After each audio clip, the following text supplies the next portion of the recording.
Ensemble opérationnel de l'école et diplômés bénévoles, nous avons la mission de faire grandir le réseau, de le développer pour apporter de la valeur aux diplômés d'Audencia à toutes les étapes de leur parcours, de l'entrée à l'école jusqu'à la fin de leur carrière professionnelle et même après encore. C'est pourquoi nous avons souhaité vous proposer cette soirée, une soirée d'inspiration et de fierté, une soirée qui vous fera toucher du doigt l'audace et la responsabilité, deux valeurs cardinales de l'école et partagées par l'ensemble de ses diplômés. Une soirée pour comprendre comment, à travers ses étudiants et diplômés, Audencia participe aux grandes innovations et transitions vers le monde de demain. Nous sommes à la fin du mois de mai 68 et dans les premiers jours de juin. À Paris comme à Nantes, les manifestations font rage quotidiennement. L'essence manque, les déplacements deviennent difficiles. Rue Voltaire, à Subdeco-Nantes, comme on disait alors, les cours sont suspendus depuis plusieurs jours, sur ordre du directeur, M. Touchard, qui a préféré fermer l'école pour la tenir à l'écart des mouvements en cours. Le matin de l'examen final, c'est une affichette apposée sur la grille de l'école qui prévient les étudiants que les épreuves n'auront pas lieu. La promo 68 sera diplômée grâce à une moyenne des notes obtenues sur les 3 années d'études. La promo 69 est, elle, admise en 3e année et les vacances estivales commencent. Quelques diplômés de 68 et de 69 ont bien voulu nous confier leurs souvenirs d'une période particulière, libertaire, révolutionnaire, pas seulement en France, mais dans le monde entier. Et nous avons compilé ces souvenirs dans The Mag, votre nouveau magazine digital, et sur Together. Je voudrais d'ailleurs chaleureusement les remercier, chacun d'entre eux, de nous avoir ouvert les portes de leur mémoire. Une mémoire, des souvenirs qui démontrent à quel point ils se sont finalement sentis des témoins passifs des événements. Comment ils ont eu l'impression que cette révolution n'était pas la leur, que ce monde nouveau auquel aspiraient les étudiants n'était pas leur monde. Aujourd'hui, les révolutions ont changé. Elles sont technologiques, elles sont comportementales. Les révolutions sont une œuvre collective tout autant qu'individuelle. Elles sont la somme des actions que chacun d'entre nous pose dans son quotidien. Les révolutions sont le fruit d'immenses ou de micro-inventions qui naissent dans un garage californien ou dans les nouveaux espaces de travail de start-up, elles-mêmes devenues géantes. Elles forment un tsunami d'intelligence artificielle qui transforme les usages, les quotidiens, les habitudes, les repères, mais qui sauve aussi, qui rapproche aussi, qui libère aussi. Les révolutions rouges d'hier ont laissé place au vert, puis au bleu, laissant parfois penser que nous avions fait un tour complet sur nous-mêmes. Hier, nos parents militaient pour une consommation libérée, simple, faite de plastique jetable. Nous en sommes revenus ou nous sommes sur le chemin du retour.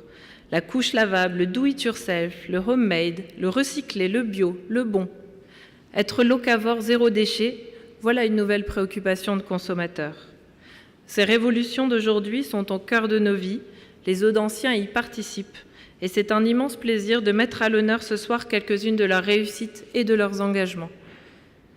Lors d'un G7 où notre première invitée travaillait comme conseillère du ministre argentin de la modernisation, elle réalise que la plupart des grands projets, publics et privés, se contentent du mieux quand ils pourraient être bien. Non pas par manque d'ambition, mais par absence de formation individuelle sur le nécessaire changement de paradigme. Nos écosystèmes ont changé et avec eux, nos manières de créer de la valeur, ainsi que la perception même que nous avons de cette valeur. À sac à dos ou en attaché-caisse, elle est partie en quête de solutions. Après de nombreuses collaborations avec des experts comme Gunther Paoli, après avoir donné des centaines de conférences, elle est rentrée en France et a créé un club dédié au passage à l'action écologique, Edeni. Ces déchets annuels tiennent dans un bocal. Mesdames, Messieurs, chers diplômés, Hélène de Vestel.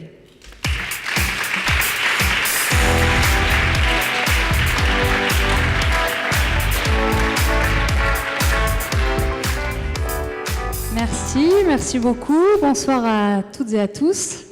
Alors avant d'introduire très rapidement ce propos, comme j'ai l'honneur de pouvoir être la première intervenante, je vous demandais un petit exercice que ceux qui m'ont déjà vu en conférence connaissent peut-être déjà, mais pour tous les autres, c'est un petit exercice inspiré des neurosciences que j'aime bien pour mettre un petit peu dans l'ambiance. Alors je vais vous demander pour voir un petit peu l'harmonie qu'il y a dans nos chers diplômés ce soir, de tous taper dans vos mains à l'unisson au bout de 3. Je vais donc compter 1, 2, 3, et au moment où je vais prononcer la parole 3, je veux qu'on tape vraiment une seule fois, et qu'on entende, mais un son parfait, très pur, qui dure 1 seconde, et qui fera un petit peu l'unisson méditatif qu'on a tous ensemble. Alors attention, je vais parler fort. Vous êtes prêts? 1, 2, 3. Alors j'ai pas dit 3, vous avez tapé avant. Et pourquoi? Eh bien parce que l'action est beaucoup plus importante que la parole. Donc tout ce qu'on va vous dire ce soir, si vous ne passez pas à l'action après, ça ne servira à rien. Voilà, déjà pour introduire un peu le propos. Alors ensuite, mener la révolution, faire la révolution. Alors moi je ne considère pas que je mène une révolution, je considère que c'est plutôt une révolution qui m'emploie. C'est-à-dire que je me mets au service de quelque chose qui, dans tous les cas, est inévitable. On n'a pas besoin forcément d'avoir un diplôme et d'apprendre à gagner son pain pour être révolutionnaire. Ça ne demande pas forcément un pognon de dingue. Néanmoins, ça demande vraiment de changer son paradigme et de se poser les bonnes questions. René Char disait tout le temps, l'essentiel est sans cesse remis en cause par l'insignifiant.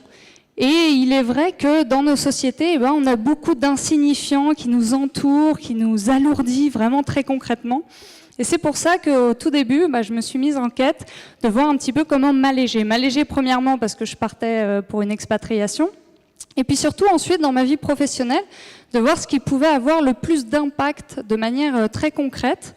Ceci se concrétise totalement dans nos déchets. Donc ça, c'est le fameux bocal. Oui, je suis une des seules personnes qui se promène avec sa poubelle en permanence. Donc c'est ma poubelle annuelle, là un petit peu plus. Elle est tellement pleine depuis mars 2017 que Audencia m'a généreusement offert une affiche d'un créateur et je les en remercie, mais je l'offrirai moi-même à la fin puisque je n'ai plus de place pour mettre le plastique qui entoure l'affiche et parce que je n'ai pas forcément besoin de cette affiche non plus.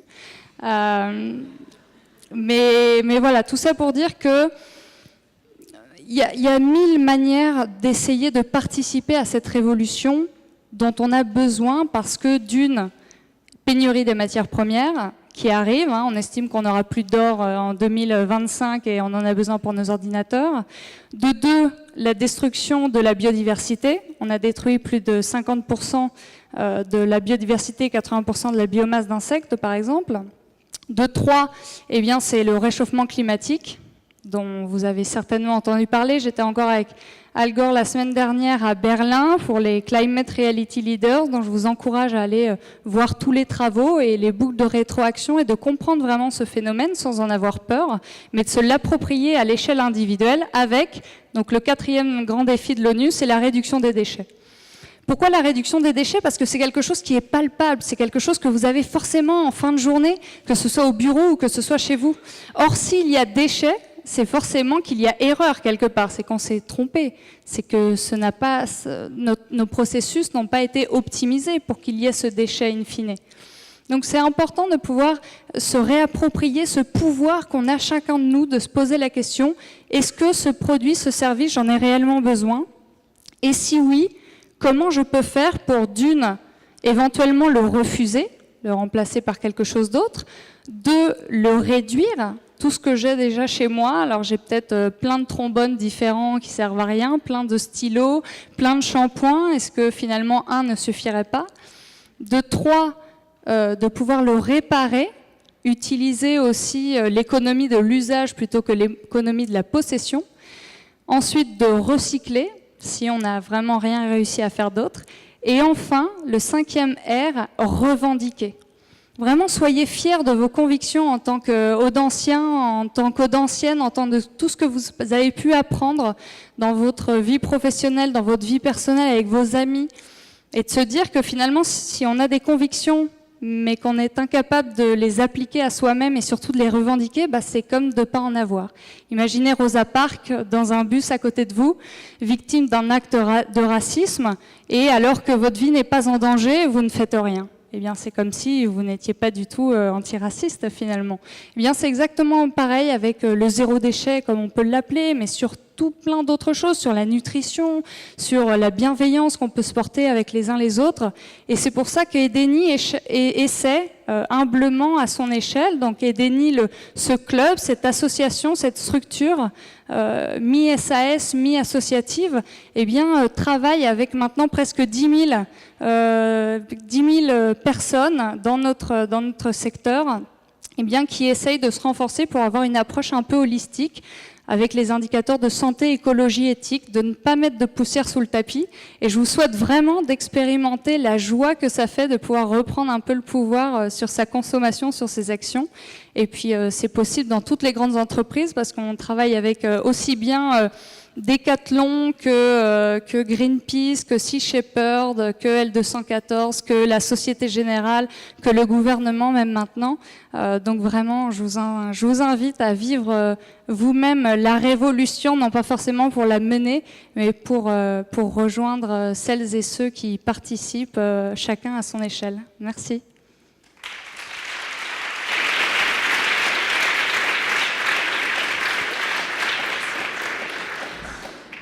Merci Hélène. Notre deuxième invitée fait partie de ces diplômés au double cursus. Elle imaginait plutôt sa carrière dans la biologie, mais elle s'est convertie à l'entrepreneuriat à Audencia. Après un doctorat en biologie et quelques années chez Siemens Healthcare, elle intègre en 2009 l'Exec MBA pour développer ses compétences managériales. 18 mois plus tard, elle en sort avec une meilleure connaissance de l'ensemble des métiers de l'entreprise, mais également une forte envie de créer sa start-up. Aujourd'hui, avec Erami, elle s'apprête à révolutionner le diagnostic et la prise en charge du cancer du sein grâce à l'intelligence artificielle. Mesdames, Messieurs, Sylvie Davila.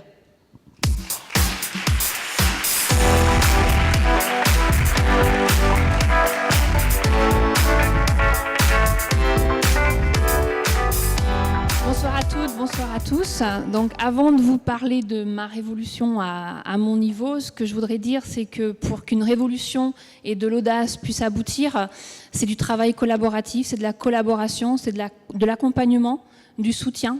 Et c'est vraiment avec une équipe qu'on peut arriver à concrétiser quelque chose. Alors, je vais vous parler du cancer du sein. On a malheureusement tous été confrontés de près ou de loin au cancer du sein. En effet, le cancer du sein est le premier cancer en termes de fréquence chez la femme. Il peut être une femme sur 10 est concernée et sera concernée par le cancer du sein. C'est le premier cancer en termes de fréquence chez la femme, mais par contre, s'il est diagnostiqué de façon précoce, il peut être guéri dans près de 90% des cas. J'ai donc décidé de créer mon entreprise, Erami, et je m'appuie et j'ai pour ambition d'accélérer et de fiabiliser le diagnostic radiologique du cancer du sein en m'appuyant sur l'intelligence artificielle.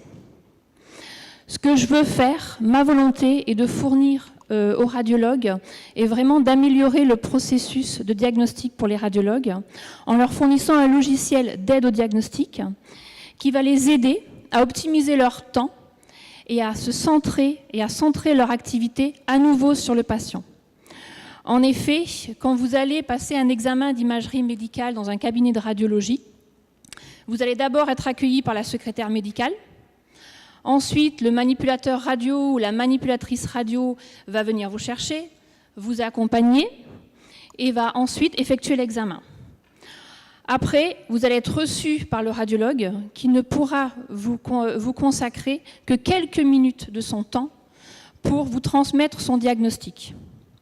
Et en général, lorsque vous allez échanger avec lui, vous allez souvent poser beaucoup de questions et le radiologue va très vite vous faire comprendre qu'il est pressé. Alors non pas qu'il ne veuille pas échanger avec vous, mais c'est surtout qu'il est débordé. Donc en général, et tout le monde a ressenti cette frustration quand on quitte le cabinet de radiologie, c'est de ne pas avoir eu de réponse à notre problème ou pas suffisamment été éclairé et de ne pas avoir vraiment eu de réponse à toutes les questions qu'on avait dans notre tête. Donc imaginez ce qu'une patiente qui vient d'être reçue par un radiologue et sur laquelle on suspecte un cancer du sein, imaginez ce qu'elle peut ressentir et dans quel état d'esprit elle est lorsqu'elle quitte et à sa sortie du cabinet de radiologie. Donc le manque de disponibilité du radiologue va vraiment majorer l'inquiétude et le stress de la patiente. Elle est perdue et angoissée. Donc je veux vraiment changer cela et je veux vraiment apporter au radiologue des outils qui vont lui permettre de passer plus de temps, de consacrer du temps sur la patiente, d'avoir un meilleur accompagnement psychologique de la patiente. Et je veux recentrer la patiente au cœur du processus de diagnostic et de prise en charge. Alors ceci est possible grâce justement à l'intelligence artificielle dont on entend parler de plus en plus. Alors la machine ne remplacera pas l'homme, ni le médecin. Moi ce que je veux, c'est que la machine et le radiologue puissent travailler ensemble pour améliorer la prise en charge des patientes. Alors en effet, quand un radiologue, il passe la majorité de son temps où ? Dans l'obscurité, devant 2 écrans ou plusieurs mêmes écrans d'ordinateur, à interpréter des examens d'imagerie médicale. Ces examens d'imagerie médicale, la plupart du temps, et heureusement, ils sont normaux et il n'y a rien à voir. Mais dans une journée d'interprétation, il aura passé tellement de temps sur des examens où il n'y a rien à voir et où sa valeur ajoutée n'apporte rien, que lorsqu'il va se retrouver face à un examen où effectivement là, il y a des lésions suspectes, il aura les yeux tellement fatigués qu'il peut très bien passer à côté de la lésion. Une machine, à la différence de l'homme, qu'il soit 8 heures du matin ou 7 heures du soir, elle sera aussi performante le matin qu'en début d'après-midi ou en début de soirée. Un radiologue, c'est un humain, il ne pourra pas être aussi performant le matin qu'en début de soirée. Donc du coup, ce que je veux, c'est que par un travail en binôme, la machine et le radiologue puissent, avec une répartition des tâches qui soit intelligente, c'est-à-dire que la machine remplace le radiologue sur les examens où il n'y a rien. Donc ça ne sert à rien qu'il passe du temps. Donc la machine va aller aider le radiologue et va identifier les examens où il y a des zones suspectes, donc des lésions. Et donc le radiologue va pouvoir plus consacrer son temps sur les examens des patientes où il y a des anomalies et des lésions, et aussi consacrer plus de temps à accompagner la patiente dans le processus de prise en charge. Donc c'est une vraie répartition intelligente des tâches et non un remplacement du médecin par la machine. Alors c'est vrai que mon projet il est très technologique, ça tourne autour du radiologue, mais je veux vraiment, à partir de tout un processus de communication, me rapprocher le plus possible des patientes et de pouvoir communiquer. Et donc pour cela, c'est m'appuyer sur tout ce qui est thématique sport et cancer. Et donc je démarre du sponsoring au niveau de certaines activités sportives. Et Erami va aller au triathlon et participer au triathlon entreprise Audencia-La-Bolle en septembre. Alors il m'a fallu 7 ans pour concrétiser ce projet, vraiment de me décider à aller créer mon entreprise et donc me lancer dans l'aventure de l'entrepreneuriat. Mais je suis maintenant vraiment très fière de pouvoir créer de la valeur sur une cause telle que celle-là. Je vous remercie.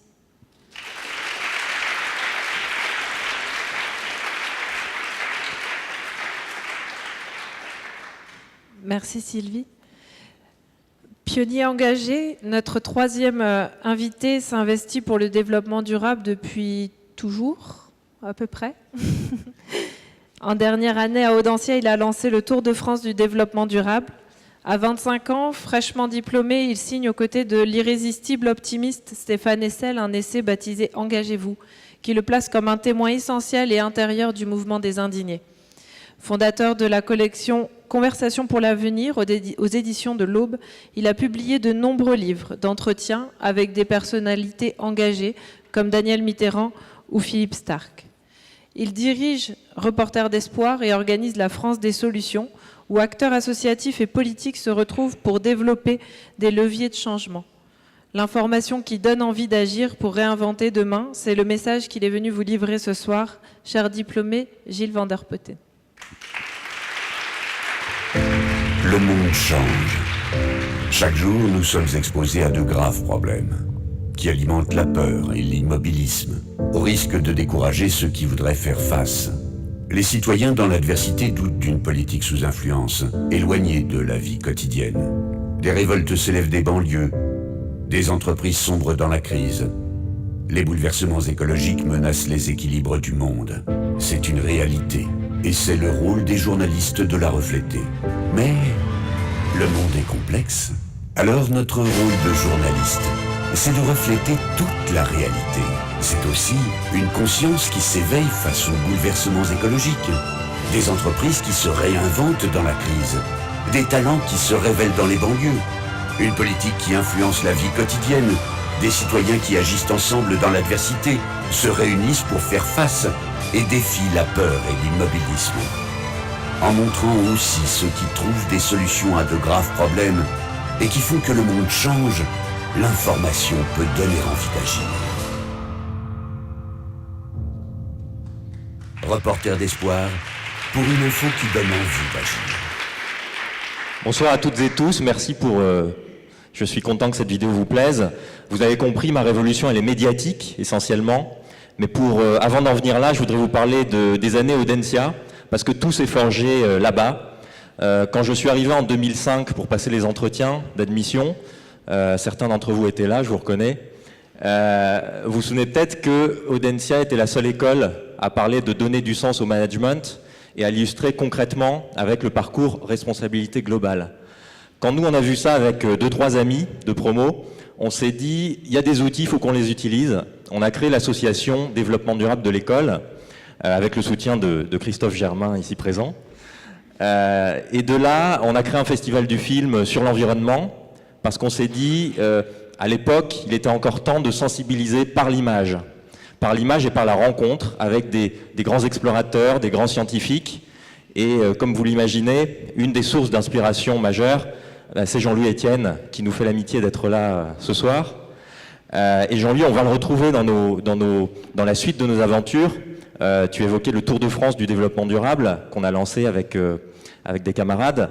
Là, on avait envie d'aller sur le terrain c'était en période de Grenelle de l'environnement, pour illustrer concrètement les enjeux du Grenelle, qui étaient un peu abstraits, par les réalités concrètes de gens qui, hier utopistes, aujourd'hui sont des acteurs de solutions, des gens qui apportent des réponses concrètes. Après ça, il fallait passer aux choses sérieuses, donc on est tous partis dans la banque, la finance, le conseil, moi compris. Alors dans le conseil, en RSE.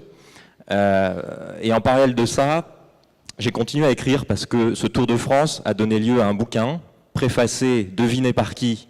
Par Jean-Louis Etienne. Et on fête nos 10 ans, ce livre est sorti il y a 10 ans tout juste. Et avec cette envie d'écrire et ce goût de l'écriture, je suis parti en quête d'auteurs à interviewer, de personnes à interviewer. Et là, j'ai rencontré un vieux monsieur avec lequel on a fait un livre d'entretien sur l'engagement. Ce monsieur, alors, j'ai mis du temps à reprendre contact avec lui parce que je cherchais un éditeur et personne ne voulait de mon livre, qui devait s'appeler Conversation sur l'engagement. Et ce monsieur, en fait, quand je lui ai annoncé que j'avais trouvé les éditions de l'Aube, il me dit, ah Gilles, au passage, on m'a interviewé, je vais faire un autre bouquin qui devait être écoulé à quelques centaines d'exemplaires, un petit livret, 20 pages, 3 €. Et ce monsieur c'était Stéphane Hessel et ce livre c'était Indignez-vous. Et ça évoque sans doute des choses à la plupart d'entre vous. Ce petit livre, ça a été la bannière des Indignados en Espagne, notamment. 500 000 personnes dans les rues de Madrid, de Barcelone. Et si vous voulez, cette aventure, moi, m'a pas laissé indemne parce que ça a été le point de départ d'un engagement accru. Je me suis dit, je peux pas avoir vécu le mouvement des indignés en tant qu'observateur, mais quand même en tant que partie prenante, et avoir écrit un bouquin qui s'appelle « Engagez-vous », la suite écrite avant et publiée après. Voilà, donc je me suis dit, je vais m'engager dans l'associatif au quotidien. Et c'est là que j'ai rejoint Reporter d'espoir, donc vous avez compris la philosophie dans cette vidéo. Le pari, il est que les médias ont un impact sur nous. Quotidiennement, on est exposé à des centaines, à des milliers de messages. Ces messages, la plupart du temps, dans l'actu, ils sont anxiogènes. Et quand on travaille avec des sociologues, des psychologues, des psychiatres, etc., des gens de neurosciences aussi, ils nous expliquent l'impact que ça a sur nous. Et ça a plutôt un impact en termes ça nous décourage plutôt à l'action plutôt que ça nous encourage. Et donc nous, à partir de ça, on se dit, les médias ont un pouvoir, si ce pouvoir peut être mis au service des solutions, des gens qui agissent sur le terrain, comme nos 2 camarades de promo, si on fait connaître davantage ces initiatives, alors là, il peut se produire des choses magnifiques. Et donc, c'est notre travail au quotidien de faire le lien entre les acteurs de solutions et les médias. Et on arrive à des choses assez significatives quand on travaille avec TF1, avec Libération, avec Le Figaro, avec Combini, avec Melty, avec les youtubeurs aussi, avec Jérôme Jarre, avec Hugo Décrypte, tous ces nouveaux médias. On voit que les médias peuvent contribuer à faire changer non seulement les états d'esprit, mais aussi à agir et à nous insuffler, à nous inspirer à l'action. Donc voilà, et tout ça pour vous dire en fait que où qu'on soit dans les médias, dans les grandes entreprises, dans les petites associations, dans les structures hybrides, tous les deux on gère des associations et des entreprises sociales au quotidien, où qu'on soit on peut être acteur de changement. Et souvent l'impulsion elle vient de rencontres. Et je suis d'autant plus ému ce soir que Jean-Louis est là, puisque ça fait 10 ans maintenant que tu réponds présent à nos différentes initiatives. Donc voilà, l'engagement c'est aussi une histoire de rencontre. Donc merci à Jean-Louis et merci à vous toutes et tous pour votre écoute.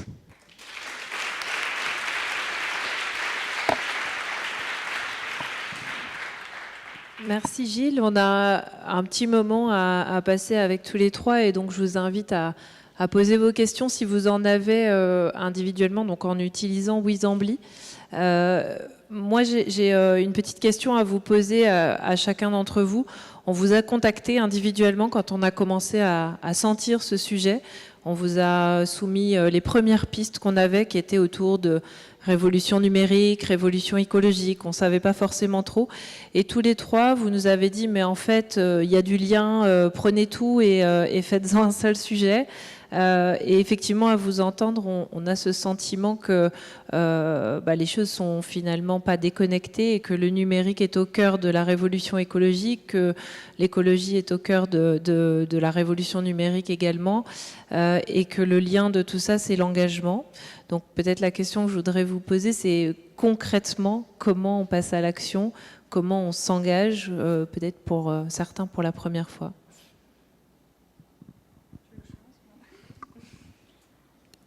Comment on s'engage, ça peut être tout simplement un jour en se disant je vais prendre mon vélo plutôt que de prendre ma voiture, ou je vais ne pas manger de viande cette semaine, ou je vais voilà, ça peut être très très simple. Sur le digital, effectivement, c'est lié, que ce soit la santé, l'écologie ou l'éthique. Le digital peut avoir un rôle à jouer là-dedans, et ne serait-ce qu'en supprimant 30 mails, on économise 24 heures d'une ampoule allumée en termes de bilan carbone. Et donc, de voir le coût complet qu'il peut y avoir derrière le digital aussi nous incite à revoir et voir que l'intelligence artificielle, elle ne sera que ce qu'on en fera finalement.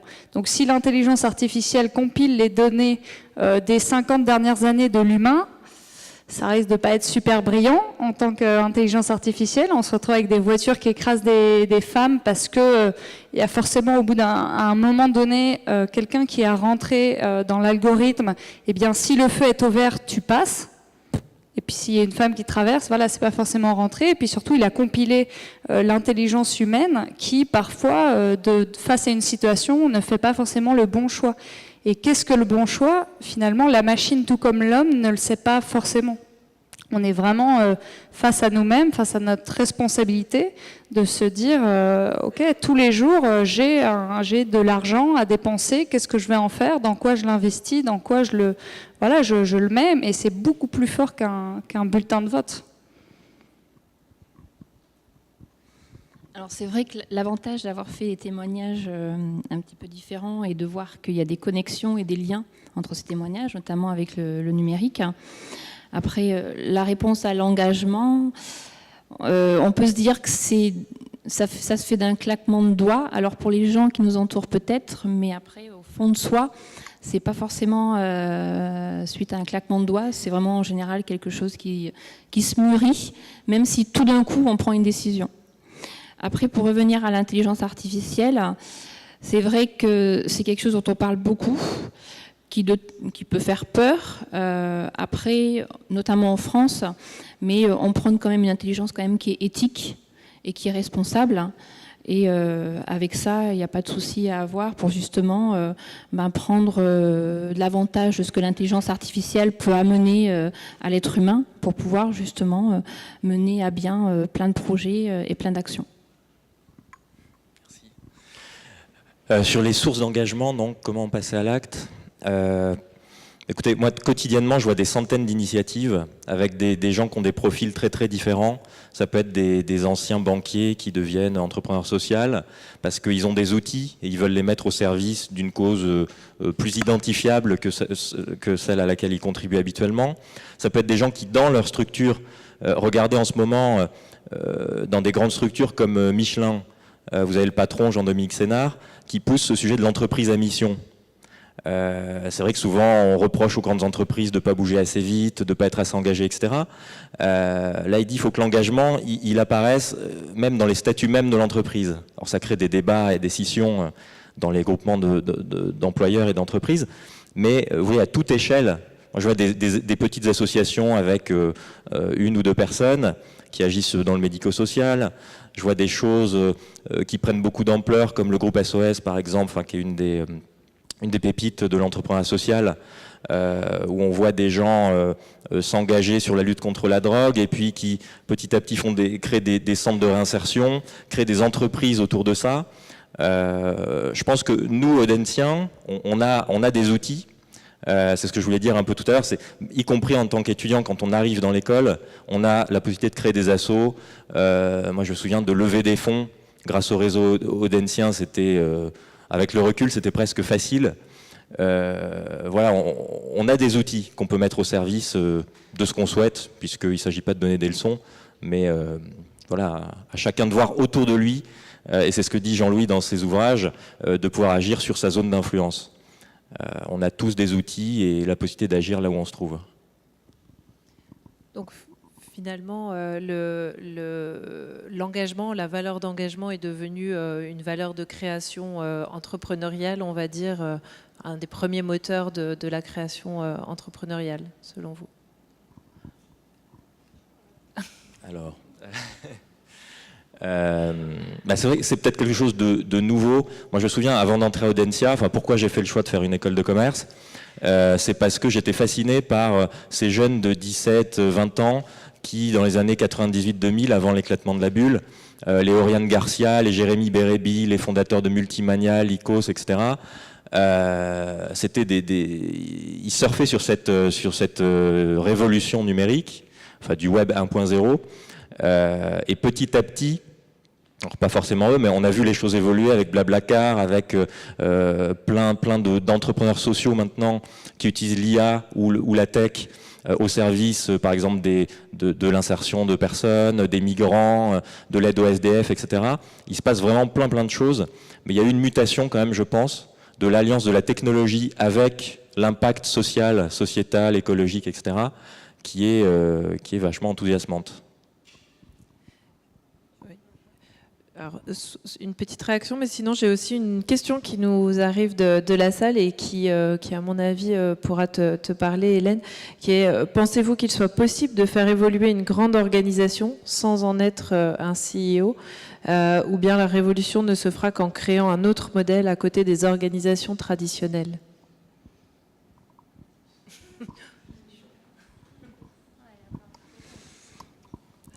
Alors, moi, je pense que changer les organisations, et je pense qu'il y a une mutation, et je pense qu'on le voit notamment dans les startups et dans les petites entreprises qui grossissent. Après, dans une multinationale, c'est compliqué, sans organisation, mais dans des petites entreprises, dans les startups, sans une vraie organisation très hiérarchique, je pense que c'est la meilleure solution pour pouvoir avoir une implication de tout le monde dans le projet et de mener à bien un projet d'entreprise ensemble. Et c'est vrai qu'après, il y a plein d'innovations sur tout ce qui est organisationnel. Après, je dirais que dans une multinationale, ça peut être compliqué.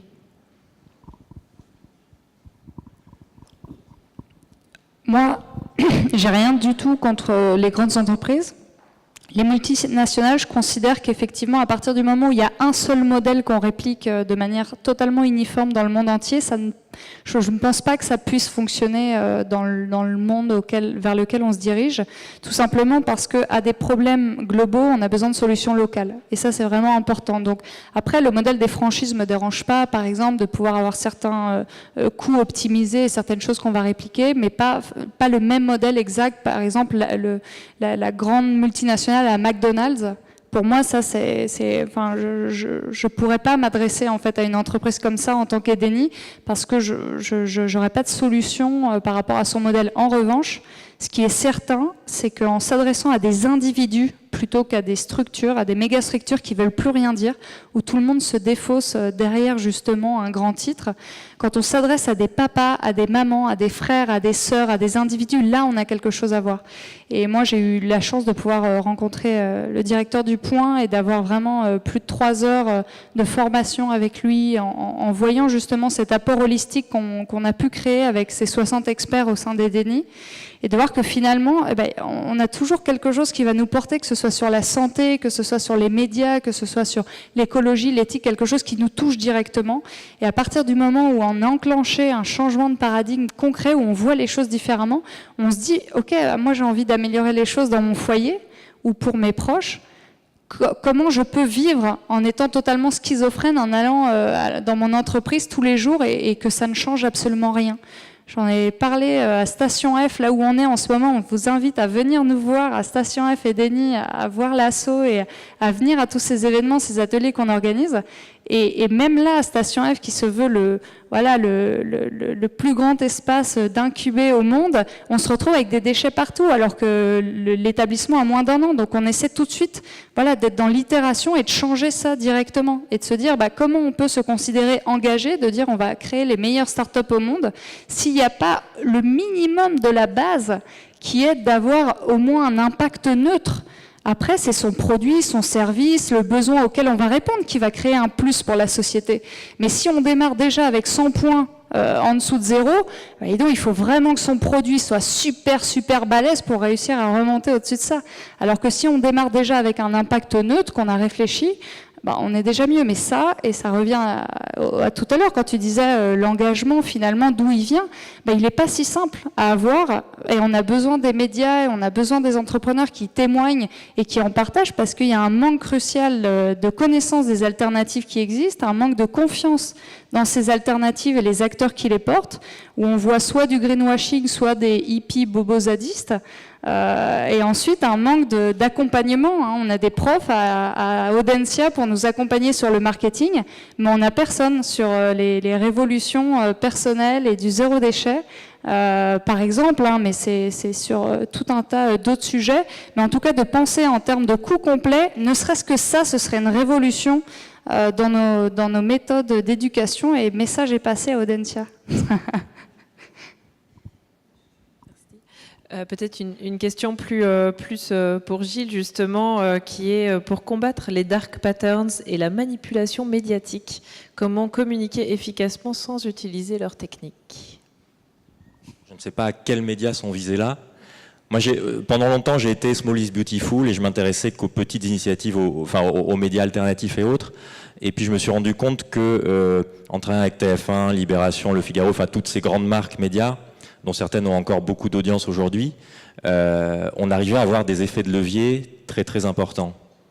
Et donc moi j'ai tendance à dire, quand je vois le projet de loi sur les fake news et autres, plutôt que de s'occuper à réguler les médias pour désigner ceux qui sont dans l'axe du bien ou du mal, peut-être qu'on gagnerait du temps à essayer d'entraîner ceux qui ont de l'information sérieuse, qu'on quand même, même les groupes médias envers lesquels on a parfois de la défiance, on voit quand même que c'est là qu'il y a des moyens d'avoir des journalistes qui font leur boulot, qui sont payés pour, qui le font plutôt bien. Donc je pense qu'il faut passer du temps sur l'accompagnement de ces médias-là, c'est ce que je fais au quotidien, et à l'émergence de nouveaux médias.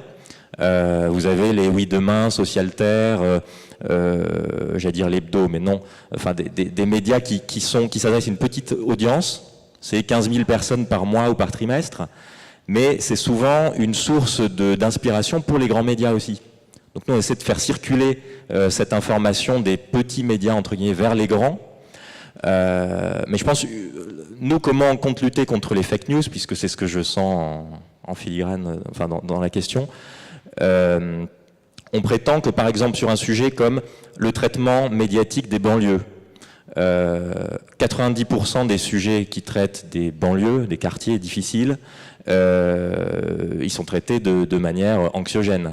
Une voiture qui crame, de la violence. Parfois, alors l'entrepreneuriat dans les banlieues, ça c'est un sujet quand même qui est souvent présent, mais ce qu'on dit à nos confrères, c'est si vous commenciez par élargir votre regard sur ce qui se passe dans ces quartiers, si vous parliez aussi de comment des mères au foyer et créer des associations pour essayer d'allumer des contre-feux pour que ça ne se reproduise pas, ou vous mettez un peu le focus aussi sur des entrepreneurs, sur la solidarité qui existe dans ces quartiers, etc. Si vous reflétiez davantage la réalité et la complexité des choses, vous aurez peut-être moins de lectorat et de défiance à l'égard de vous-même. Donc je pense, voilà, les médias créent quand ils accentuent un trait spécifique, ils créent aussi une identification. Enfin, on voit des jeunes de banlieue qui se mettent dans la peau de ce qu'attendent les journalistes quand la caméra arrive. Ils savent qu'on attend d'eux de se comporter de telle ou telle manière, de dire telle ou telle chose, donc ils jouent ce jeu-là. Donc vous voyez, c'est un cercle vicieux, et moi je pense que ce qu'on appelle le journalisme de solution, en parlant de problèmes et de réponses face aux problèmes, peut aider à recréer de la confiance à l'égard des médias qui... Enfin, les taux de confiance sont à, je crois, 25% des Français ont confiance dans les médias et dans l'information. Donc on a beaucoup de boulot. Ce qu'on nous dit et ce qu'on nous remonte aussi par Wisambly, c'est que c'est aussi affaire d'éducation. Alors, c'est cité par rapport aux fake news, mais j'allais dire... par rapport à l'ensemble de nos sujets. Je pense notamment aussi au sujet de l'intelligence artificielle où on a un peu cette crainte de quelque chose de déshumanisant et tout ça, et comment l'éducation peut nous accompagner sur ce chemin-là. Alors c'est vrai que l'intelligence artificielle, ça devient du marketing. Tout le monde, on parle d'intelligence artificielle partout. Derrière l'intelligence artificielle, après, il y a des mots plus techniques, on parle de machine learning, d'apprentissage automatique, et là, on commence à rentrer un peu plus dans le dur. Et un ingénieur R&D, quand on leur parle d'intelligence artificielle, ça leur fait grincer les dents. Et quand ils entendent les médias parler de l'intelligence artificielle, ils grincent aussi des dents, et ils comprennent aussi après pourquoi il peut y avoir de la peur. Alors, il y a des articles un peu plus maintenant qui commencent à vouloir rassurer les gens. Mais c'est vrai qu'il y a 2 ans et même il y a 1 an, les articles parlaient beaucoup justement de cette peur. Donc les médias, à chaque fois qu'ils parlaient d'intelligence artificielle, c'était pour dire que c'était pour remplacer l'homme, qu'il y avait un réel danger, qu'est-ce qu'on allait faire, la machine sera plus intelligente que l'homme. Maintenant, ça change. Alors notamment dans le domaine de la santé, il y a aussi le fait que les acteurs qui se sentaient concernés par justement le danger de l'intelligence artificielle. Donc je prends l'exemple par exemple dans mon domaine avec les radiologues. Il y a 2 ans, quand on leur parlait d'outils qui allaient les aider et qui allaient s'appuyer sur l'intelligence artificielle, un radiologue disait carrément c'est hors de question. Ça veut dire qu'il n'y aura plus de radiologues. Donc de toute façon, il y a tout un métier qui va partir, vous ne vous rendez pas compte. Maintenant, quand on parle à un radiologue de l'intelligence artificielle, il n'y a plus du tout ce même discours. Au contraire, ils se rendent compte qu'ils ont besoin de ça et que la priorité, tout compte fait, ce sont les patients, c'est la santé, c'est l'innovation justement. Et à un moment donné, il faut savoir prendre ce qu'il y a de bon dans tout ce qui est algorithme et intelligence artificielle pour justement venir aider l'être humain. Après, ça se contrôle, ça se maîtrise. Et de plus en plus, on commence à parler, comme je disais tout à l'heure, d'intelligence artificielle éthique et responsable. Et c'est en parlant comme ça qu'on arrivera à rassurer les gens sur l'intelligence artificielle. Après, oui, on dit que les robots vont remplacer dans des hangars où il y a tout un système de maintenance et de livraison, il faut lever des charges lourdes. Pourquoi pas ne pas prendre des robots plutôt que de prendre l'humain. L'humain est tout à fait mieux dans un autre endroit que d'aller lever des charges lourdes. Donc voilà, il y a plus le côté bénéfique et l'apport bénéfique de l'intelligence artificielle plutôt que d'en avoir peur, mais ça va plutôt dans ce sens-là. Merci.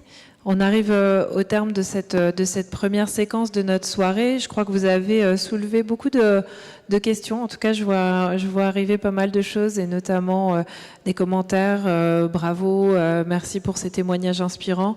Aussi, faire sa part. Donc, voilà, je crois que vous avez commencé à soulever un peu des sujets auprès des diplômés, et je vais vous inviter à regagner la salle, mais je sais que vous allez rester après et que vous serez là pour échanger dans le cocktail avec tous ceux qui souhaiteront vous poser des questions. En tout cas, merci à chacun d'entre vous d'être venu partager vos expériences personnelles et votre vision de ce sujet avec nous ce soir. Merci.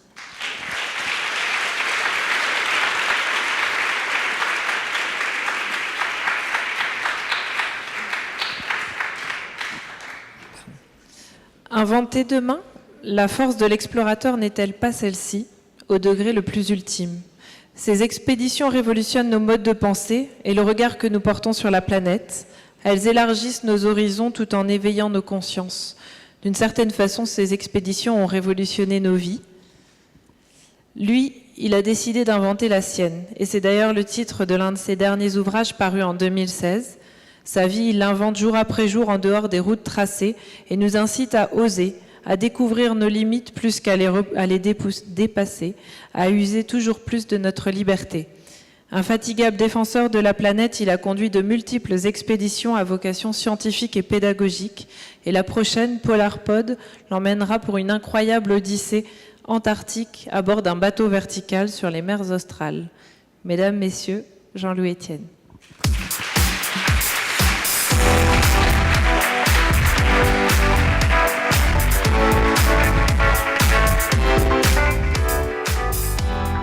Bonjour. Bonjour. Bon, vous avez compris que vous avez en face de vous un héros. Ça partait mal. Ça partait mal parce que j'avais pas les notes pour entrer en 6e. Donc, j'étais orienté vers... D'abord, on passait des tests d'aptitude psychotechnique. Et à l'issue de quoi, donc, je me suis révélé comme un bon manuel et j'étais orienté vers le collège technique. En fait, ça m'allait bien parce que je voulais faire menuisier. Depuis que je suis tout petit, je travaillais le bois et j'aimais l'odeur de la colle à bois. Si vous travaillez le bois, ça sent l'amande amère, c'est délicieux. Donc je voulais faire menuisier et il n'y avait pas de place dans la section menuiserie au collège technique. Et donc on m'a mis ajustage sur métaux. Et là, pendant la première année, ça dure 3 ans, pendant la première année, on vous donne un bloc d'acier comme ça et 3 limes, la douce, l'allemande et la bâtarde. Et pendant 16 heures par semaine, on lime. Et vous devez faire des surfaces planes, des surfaces d'équerre. Puis il n'y a pas que ça, il y a un bureau d'études, on fait du dessin technique, on entre dans la vraie vie. Vous voyez? Et pour moi, ça a été une prise de confiance dans mon parcours scolaire. On n'est plus noté sur ses capacités, sur le latin, la culture grecque, dont je me foutais complètement. On est jugé sur les choses que l'on fait. Vous voyez? Et ça a été vraiment très révélateur. Donc j'ai commencé à aimer la scolarité, les maths, etc. Et à ce moment-là, j'ai eu la chance, donc j'ai passé une formation de tourneur-fraiseur, et après le CAP, on entrait au brevet professionnel. Et là, j'ai été orienté avec quelques-uns de ma classe vers le bac technique qui venait d'être créé. Et donc, le bac, qu'est-ce que je vais faire avec le bac? Je n'avais pas imaginé avoir le bac. Et donc, je voulais faire peut-être menuisier, ingénieur, architecte. J'ai décidé de faire médecine. Donc, j'ai fait une terminale mathématique, puis après, j'ai fait médecine. Et en mai 68, vous l'avez évoqué tout à l'heure, j'étais à Toulouse dans la fac. J'étais au front toulousain, et on avait des AG, Assemblée Générale, à l'amphi. Et tous les soirs, il y a des discussions, vous parlez de papier gras, très très vite, on était envahis parce qu'on mangeait des sandwichs sur place, etc. Il y avait un soir, après 15 jours, 3 semaines, il y avait 2 thématiques à l'AG, pour ou contre le doyen. Deuxièmement, l'autogestion des universités. Pas rien, hein. Pour ou contre le doyen. pas grand monde savait à quoi servait le doyen, mais on était tous contre de toute façon. Et deuxièmement, autogestion des universités, alors là j'ai compris que j'avais atteint le maximum de mon investigation, de mon investissement dans ces soirées-là. Donc là, je me suis rapproché de l'hôpital, je suis allé voir un chef de clinique, je lui ai dit, est-ce que je peux assister à vos opérations? Il m'a dit, ben venez. Et tous les matins, j'étais là. Tous les matins de juillet, tout le matin. Et au mois d'août, arrive une urgence de la main. Et l'interne était parti dans le service, et le chef de clinique qui me voyait tous les matins, là, il a dit à la chef du bloc, qui s'appelait Madame Massat, habillez Étienne. Habillez Étienne. Ça, c'est un grand moment de ma vie. En chirurgie, on vous habille, hein, vous passez et on vous habille. Et donc, je fais l'aide opératoire. À l'aide opératoire, on aide le chirurgien, on ne prend pas d'initiative, on écarte, on éponge, etc. On l'aide. Et là, coup de foudre. Coup de foudre, en fait, parce que je me rends compte que la médecine est en train de me ramener vers le travail manuel pour lequel j'étais fait depuis longtemps. Et donc, j'ai eu une passion pour la chirurgie. Je n'ai plus quitté l'hôpital. J'ai passé le concours d'internat. J'étais interne en chirurgie. Et bien sûr, en orthopédie. L'orthopédie, c'est le squelette, c'est la charpente. On met des vis, des plaques, des broches, des clous. Moi, j'avais un CAP et je me débrouillais. Et donc, ça a été une passion totale pour cette chirurgie-là. Mais il y avait quelque chose de plus fort, très ancien. C'était de faire des expéditions. Ça, c'était une histoire de gamin, quoi. Hein. Moi, j'habitais chez nous à la campagne, je vivais dehors beaucoup, j'avais des animaux apprivoisés, quoi. J'avais une vie vers la nature beaucoup, et je m'imaginais, il y avait du vent, des fois de la neige, je m'imaginais que je faisais des expéditions. On avait à la maison un magazine, je ne sais pas qui c'est qui l'avait amené, parce que ce n'était pas le style de la maison, qui s'appelait l'Illustration.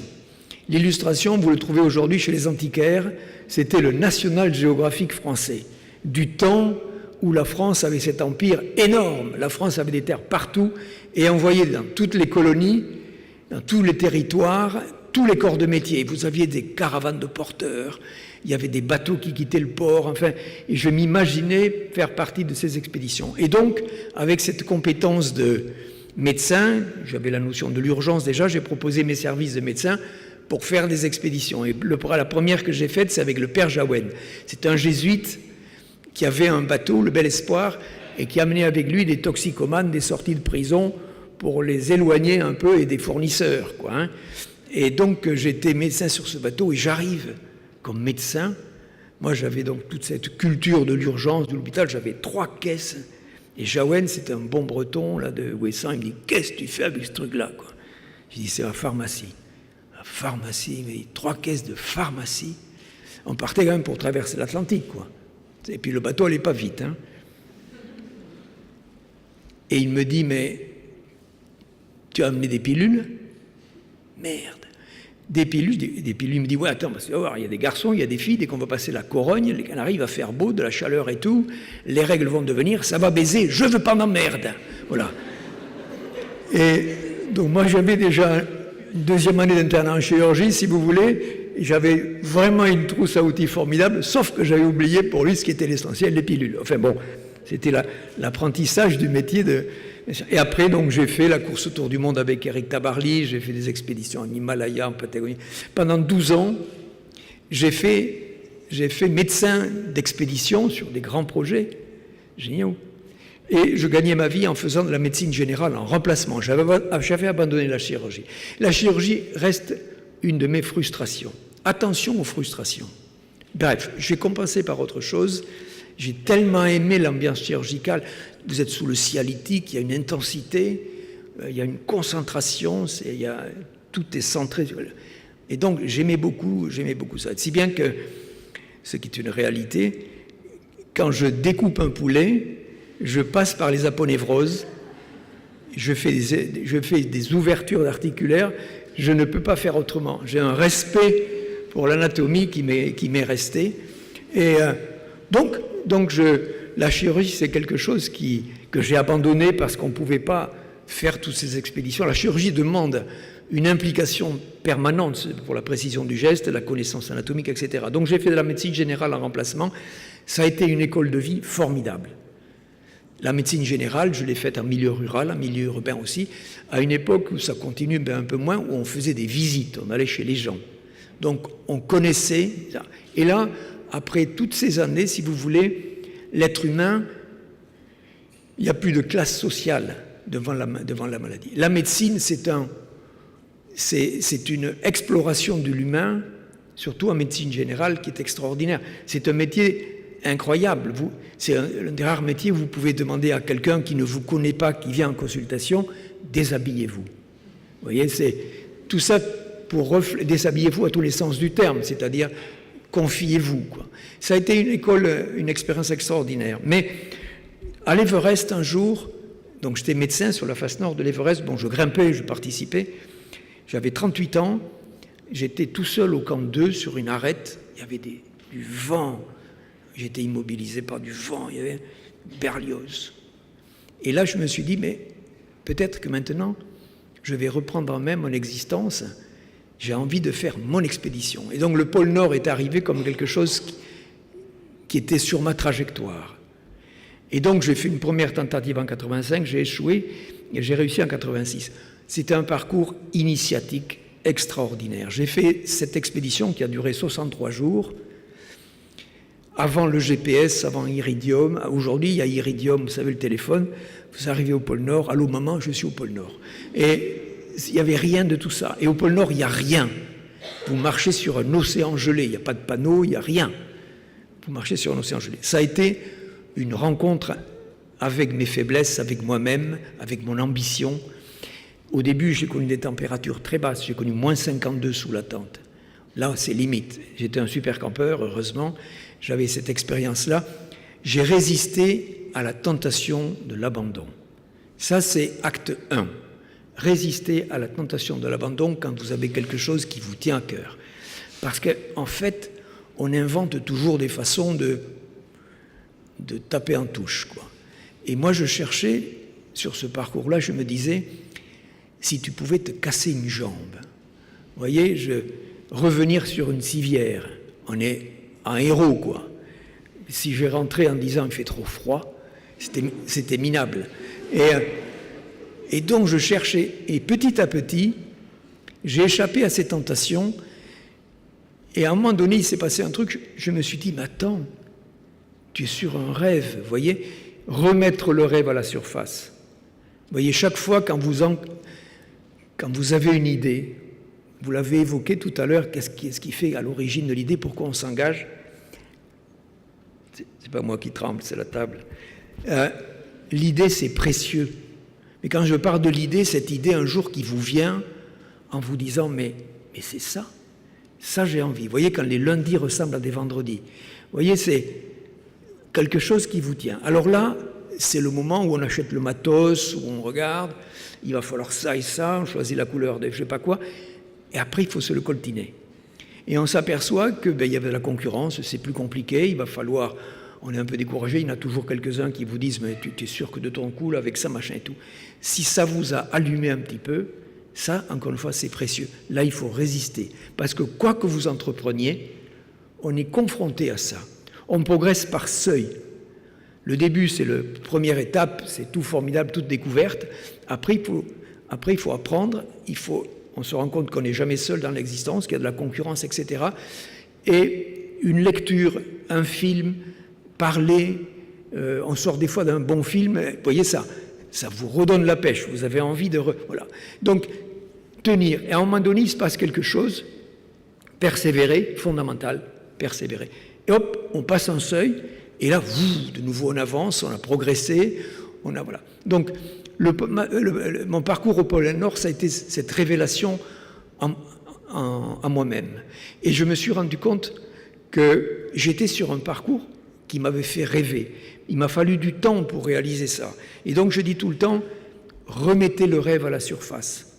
Le rêve du départ, si vous voulez, après, il est englouti, parce que c'est compliqué de monter une boîte. C'est compliqué.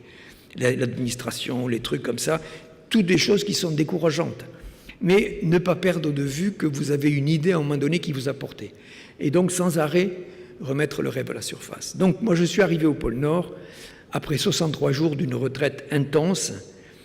Et J'étais tout seul.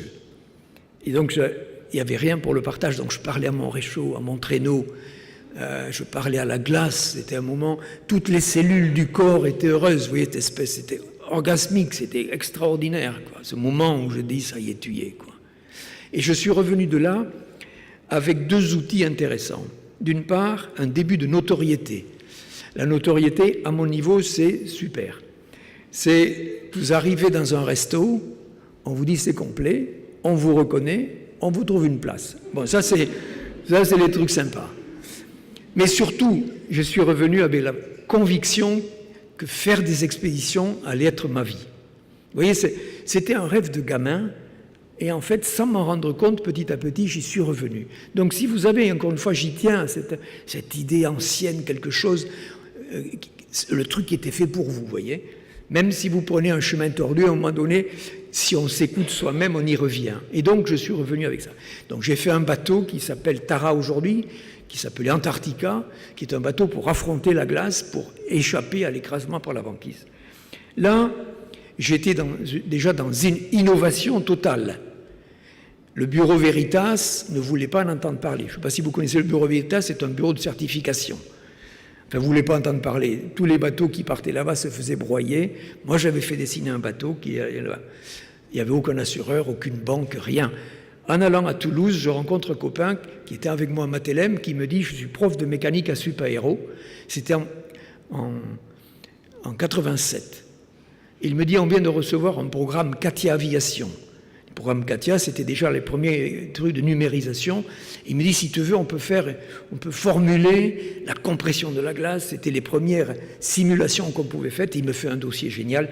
J'arrive au Bureau Veritas, ça a été accepté. Ce que je veux dire, c'est que l'audace, c'est la frontière où vous amène l'expert. Au-delà, l'expert, il ne sait pas. Et ce n'est pas l'expert qui va prendre l'audace, quoi. L'expert, il sait jusque-là. Et donc, la création sans arrêt, c'est quelque chose qui vous permet de changer de niveau d'audace. Et on se retrouve bien seul, des fois, dans ce niveau d'audace que l'on a pris. Il y a toujours des gens qui vous disent que attends, ça va se casser la gueule, ça ne va pas marcher, etc. Tenez sur les choses qui vous tiennent à cœur. Ça, c'est la première des choses. L'audace, c'est quelque chose qui vous appartient. Ne vous réfrénez pas. Je fais pas mal d'interventions dans les établissements scolaires. Récemment, à Langres. Je ne sais pas si vous connaissez Langres, c'est les sources de la Seine. C'est perdu. J'avais des classes de première et de terminale. Donc, milieu assez plutôt de la campagne. Et je leur disais, soyez ambitieux dans ce que vous voulez faire. C'est important.